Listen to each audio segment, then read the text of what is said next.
Ay, Robert, pasagot naman ito, oh. Ano ba yan?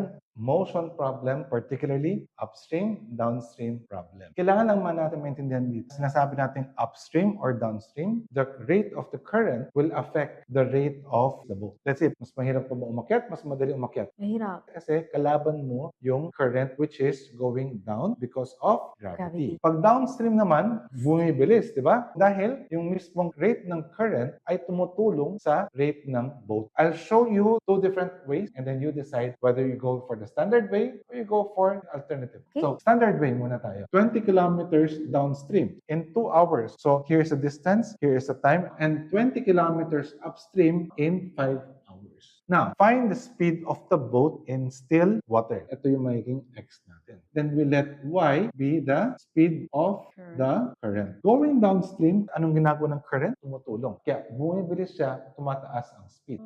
So, x plus y. Pero pag paakyat, bumabagal. So, ano man yung speed ng boat in still water, which is x, mabawasan siya ng speed of the current. Kaya magiging X minus Y. minus y. Now, once we have this relationship, ano gagawin natin? Remember, you have the rate, time, and your distance. What is the relationship between rate, time, and distance? Your rate is equals to distance over time. Rate times time is equals to your distance. So going down, 2 times x plus y is equals to 20. How about the other one here? 5 times x minus y is equals to 20. So we have to solve for the system of linear equations. So how do you solve this? You divide the first equation by 2, divide the second equation by 5. Para lumabas na si x plus y at si x minus y. So if we do that, first equation now becomes x plus y is equals to 10. The second equation now becomes x minus y equals to 4. Now, ano ba ang hinahanap natin? Find the speed of the boat in still water, which is your x. Kailangan mawala si y. Isang positive, isang negative. So Addition. therefore, we simply add the two equations. So this now becomes 2x equals to 14. Divide both sides by 2. X now 7. becomes 7. Kaya ang sagot natin ngayon ay si letter C. Ito yung standard way of solving. Paano natin mapapabilis? Pag sinabi natin 20 kilometers in 2 hours, what will be the speed of the boat going downstream? 10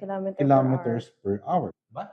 Going upstream, 20 kilometers in 5 hours, that will be 4 kilometers per hour. Pero alam natin, they are affected by your Current. kaya parang sinasabi nga natin na ito yung parang x plus y, ito yung parang x minus y natin. Pag sinabi kong x plus y, so kung ito si x plus y, this is now equal to 10. Pero pag si x, buwasan mo si y, this is now 4. So that means itong portion na to is 4. Ano mo mapansin mo? Itong buo is 10, ito 4. Ano yung difference ba nila? Edi si y, tsaka si y. 10 minus 4 is 6. okay, 6. So 6 is dalawang y. That means bawat isang y ay 3. makikita mo na kagad. 4 plus 3 is your x, which is 7. Or pwede rin 10 minus 3 is 7. Okay. So again, this will require practice. It's up to you. Anong gagamitin nyo? Basta ang sagot is letter C. Yes, kakayanin ko na yung